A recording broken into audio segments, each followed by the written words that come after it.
আপনার অজান্তে আপনার এনআইডি কার্ড ব্যবহার করে অন্য কেউ পাসপোর্ট করে নিয়ে বিদেশে পাড়ি জমাচ্ছে, অথচ আপনি জানেনই না। অনেকেই বলবেন এটা কিভাবে সম্ভব।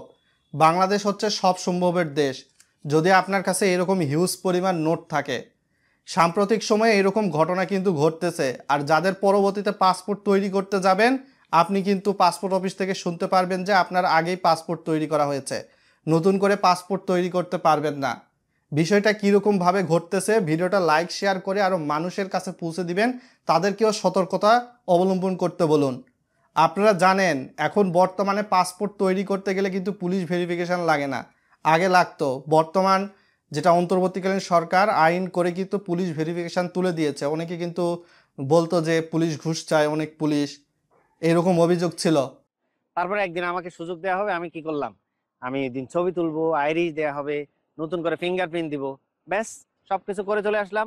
ওই এনআইডির ব্যক্তি যে আপনি, নট আমি না, ওটা যাচাইয়েরও সুযোগ নাই, ইস্যু হয়ে যাবে পাসপোর্ট।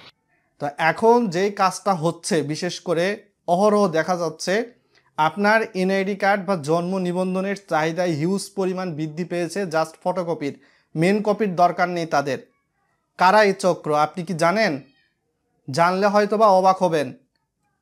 এখন বর্তমান সময়ে দেশে কিন্তু রোহিঙ্গারা ঢুকে পড়ছে। আর এই যে রোহিঙ্গারা, তারা হয়তো বা অসামাজিক কার্যক্রমে জড়িয়ে পড়ে বিপুল পরিমাণ অর্থ আয় করেছে কোনো না কোনোভাবে, তারা বিদেশে এখন পাড়ি জমাতে চাচ্ছে।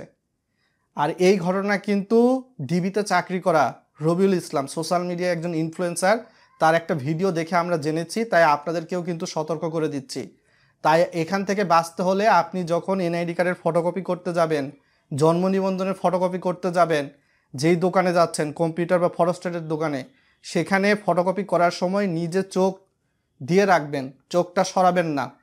আপনি যখনই চোখ সরাচ্ছেন, অমনোযোগী হচ্ছেন ওই দিক থেকে, তখনই কিন্তু আপনার অবর্তমানে, আপনি হয়তো বা 5টা ফটোকপি চেয়েছেন এনআইডি বা জন্ম নিবন্ধনের, সে 6-7টা করে নিজের কাছে রেখে দিয়েছে।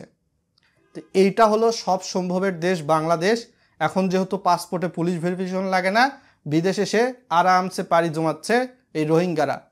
আর দালালের মাধ্যমে এই পাসপোর্টগুলো কিন্তু বিশেষ করে করা হয়। একজন ব্যক্তির হচ্ছে এনআইডি কার্ড, অন্য ব্যক্তি হচ্ছে কিন্তু ফিঙ্গার দিবে, রেজিস্ট্রেশন করবে, নো প্রবলেম। কেননা পাসপোর্ট অফিসেও কিন্তু বাংলাদেশের দুর্নীতির মতো বিষয় ঢুকে রয়েছে। আর যেহেতু পাসপোর্টের যে ইমিগ্রেশন, বাংলাদেশের যে প্রক্রিয়া, এটা কিন্তু অটোমেটেড সিস্টেমে করা হয় না, এটা করা হয় সাধারণত এয়ারপোর্ট পুলিশ যারা রয়েছে তারা কিন্তু সরাসরি দেখে করে।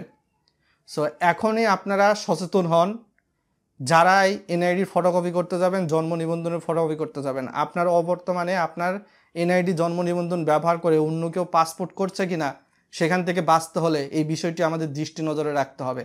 কেননা সব সম্ভবের দেশ হচ্ছে বাংলাদেশ।